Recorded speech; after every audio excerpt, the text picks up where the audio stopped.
Greetings, I'm Shad coming at you from Atitlan Organics here in Sununa, Lake Atitlan, Guatemala. Today we're going to learn how to milk a goat. It's actually a really easy thing, although when people first start doing it can be a little tricky. So what we're going to do is walk you through the whole process from start to finish to see how we milk a goat and produce clean, healthy, raw milk at Atitlan Organics. Bam.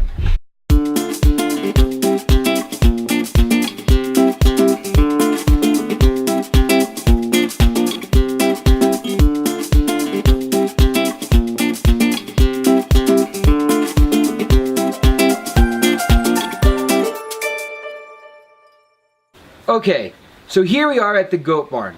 We milk twice a day. Even though they say it's good to milk at 12-hour intervals, our schedule doesn't really fit that schedule, so we milk at 7 a.m. and 4:30 p.m. So it's not quite 12 hours, and therefore they have more milk in the morning and less milk in the afternoon, but I urge people to pick a milking schedule that works for you. You can even milk only once a day and your goats will adjust.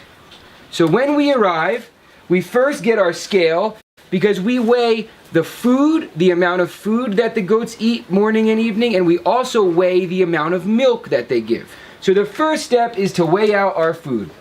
So I will put a bowl on my scale and I will tear the scale to 0, and I will add 8 ounces or a half pound or about 1/4 kilo of whole corn.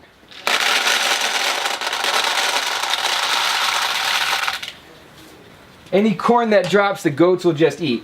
So I got my corn. Now what I'm going to do is get my minerals. We have this is a diatomaceous earth. It's a white powder that they get from old fossilized sea creatures. This is an anti-parasitic.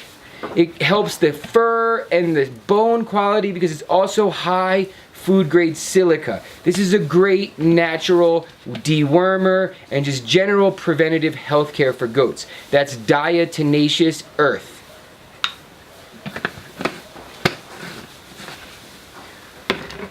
We have a probiotic, which is brown and has things like molasses and other little things in it, and it actually smells like cake. Sometimes I just want to eat it, you know, because it just smells so delicious. So this is really good for helping their rumen function properly. So goats have all these stomachs and they have all this different action going on in there. This really makes sure that they get the most out of their feed. We have a pink all-purpose rock salt mineral.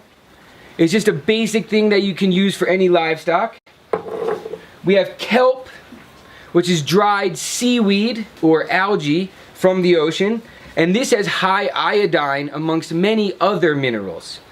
This kelp helps prevent pink eye, which can become a problem, and it also helps keep immune system functioning properly.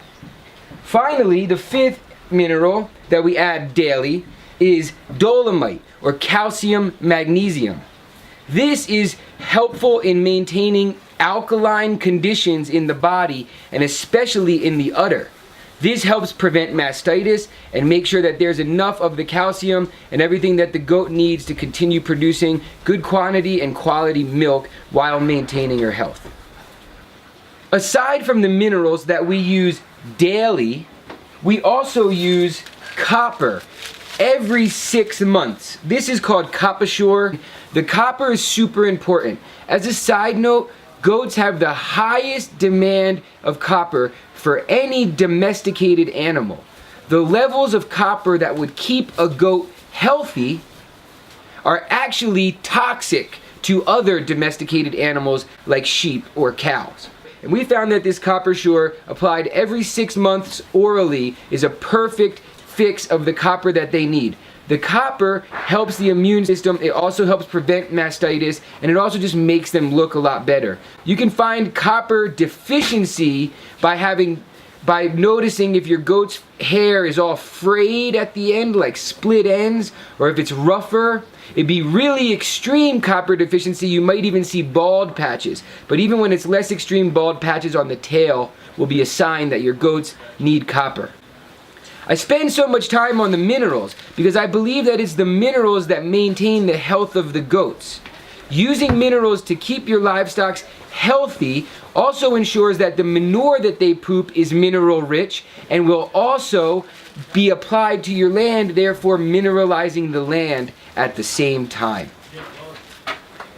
In order to get all of these minerals, which exist in only small quantities in the goat's diet, we use a wheat bran. This is a wheat bran. It's just a basic little mineral, a mix of molasses with the chaff of the wheat. And this is used as a vehicle for the minerals. So when we have our corn weighed out to 8 ounces, we add a little bit of this, not much, and we don't really worry about how much we weigh. We just put a couple of little handfuls, and then we go through and we add each of our minerals.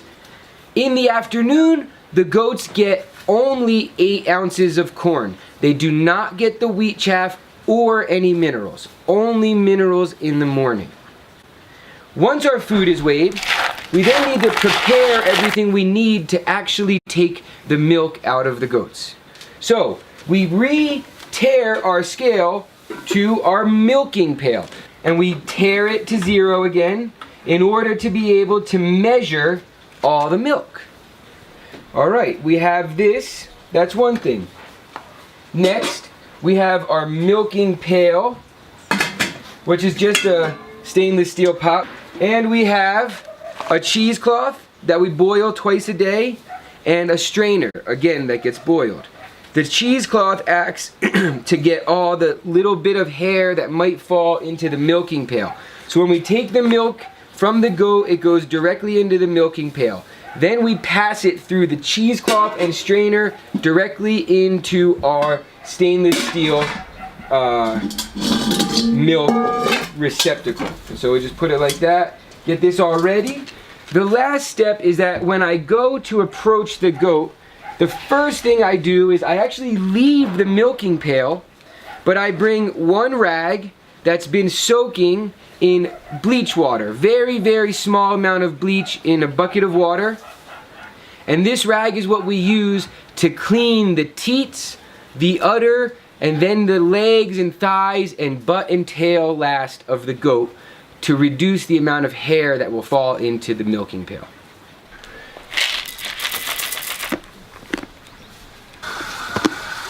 Here we are. I often like to tell people that when you're working with a goat, they're kind of stubborn, and so they're going to try a couple of times to overpower you. So you see how I'm holding her leg with my left hand? At the beginning, that might be what you have to do, but soon I start to learn the timing. When she's about to try and see if she can kick, that's when I know to really maintain the strength. But what I'm going to do now is when I have her steady, the trick to milking is to make a circle with your pointer finger and your thumb. And you use this to actually trap the milk in the teat. You close it. You see I'm closing it pretty hard. And then with the last 2 or 3 of your fingers, you press the teat against the palm of your hand. Yeah? So again, you trap the milk, press it out. You trap it, press it out. You trap it down there, you press it out. There's almost like a little button right there that you use with your pointer finger, and you trap the milk, you press it out. When you get good, you can start to do it with 2 hands.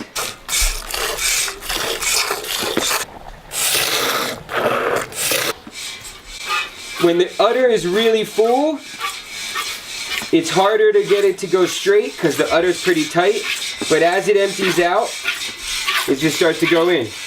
So when you get good, you can do one hand, then the other, then the other, then the other, then the other. So I'm going to milk it out a bit, and then I'm going to talk about how to dry it up. And if the dog gets too close, you can squirt him with a shot of milk. So now you see, as we're finishing up, the udder is no longer as tight as it was at the beginning, and I'm starting to massage it. You really want to massage the udder from top to bottom.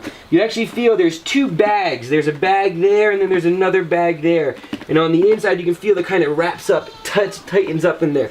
So you want to massage those bags and drive it down to the teeth, so you can then do that same trick I told you. trap the milk, squeeze it out. Trap it, squeeze it out. And then massage it down.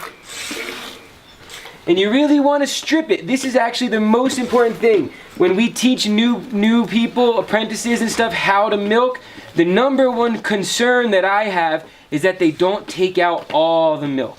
You really do, every time you milk, want to strip it, is what they say. You want to actually strip those teats so that there's nothing left in them. And that's really important. If you leave some milk, it can lead to infection, and that makes mastitis, and that's really bad for the goat and for you if you want to have milk. As you can see, I'm massaging it, and very little is coming out. That's a sign that she's done. And you can see the milk. Okay, so now we have taken our milk, and what we're going to do is put it on the scale and we weigh it. And today she's quite full. It's 3 pounds exactly. So what I'll do is I'll make a note in our farm notebook which says how much milk each goat is producing. She produces 3 pounds 0 ounces. Now that we've weighed it, what we're going to do is take the milk and we're going to pass it into our cheesecloth lined strainer right into our pot. And so